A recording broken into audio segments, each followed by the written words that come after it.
അപ്പോൾ നമ്മളൊരു ചലഞ്ചുമായിട്ടാണ് ഇറങ്ങിയിരിക്കുന്നത്. 6 ഈത്തപ്പഴം ഉണ്ട്, 7 സെക്കൻഡ് കൊണ്ട് തിന്നണം. ഓക്കെ, അപ്പോൾ അവിടെ ഇരിക്കുന്നുണ്ട്. ഉപ്പ ചലഞ്ച് ഏറ്റെടുക്കും എന്നുള്ളത് നമുക്ക് നോക്കാം. ഒരു ചലഞ്ചുമായിട്ട് വന്നതാണ്. അപ്പോൾ ഒരു 6 ഈത്തപ്പഴം ഉണ്ട്, അത് 7 സെക്കൻഡ് കൊണ്ട് തിന്നണം. പറ്റുമോ?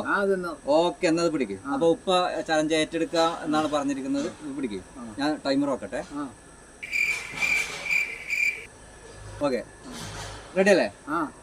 ശരി. അപ്പൊ 6 ഈത്തപ്പഴം ഉണ്ട്, 7 സെക്കൻഡോട് തിന്നണം. ഇനി 5 തിന്നാ പോരെ? 5 6 ഇതാ 6 ഉണ്ട്.